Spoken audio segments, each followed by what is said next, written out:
and we've secured additional firefighters and firefighting aircraft from our ally in Canada as well. I also want everyone in Southern California to know we're gonna keep at it. We're sticking with this. We expect there may be a temporary break in the winds, but in some areas, the winds are likely to continue well into next week. And so we're going to continue to sending everything, literally, every resource we can find that's appropriate to help the governor and the first responders. Second, we're focused on helping people who have been displaced or in many cases lost everything. You reported on, you've seen the homes that burned to the ground, whole areas burned to the ground, large areas. They've been displaced and they've lost everything. As I said, since the fire started, FEMA has been working with the state to help residents get shelter, groceries, prescriptions, and other critical goods like baby formula.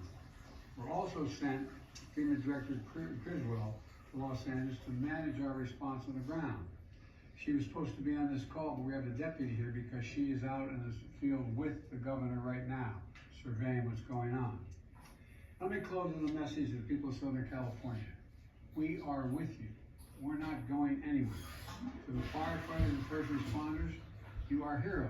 Many of these firefighters are out there risking their lives, and some, well, I won't go beyond that, risking their lives, and while their own homes are in danger, their families are in danger. To the firefighters and first responders, you really are, it's not hyperbole, it's you're heroes. You're genuinely heroes. And the worst, this is the most widespread, devastating fire in California's history. It's amazing. And there's nobody understands it better than the press have been covering this on a minute-to-minute basis. And they literally have to run into the flames, these firefighters. You know, that old expression, God made man, any man few firefighters. Who runs into flames? You know, in doing so, you're leaving your own families and who may be in harm's way as well. So we owe you.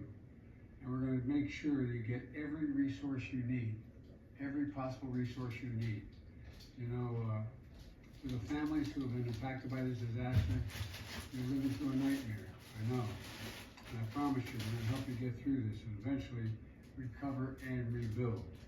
I want to turn it over now to the Vice President before we go on to the folks in the various cabinet positions as well as agencies that control these issues. Madam Vice President, I know you're directly affected, so you fire away. No pun intended. Indeed. Thank you, Mr. President, and also for the work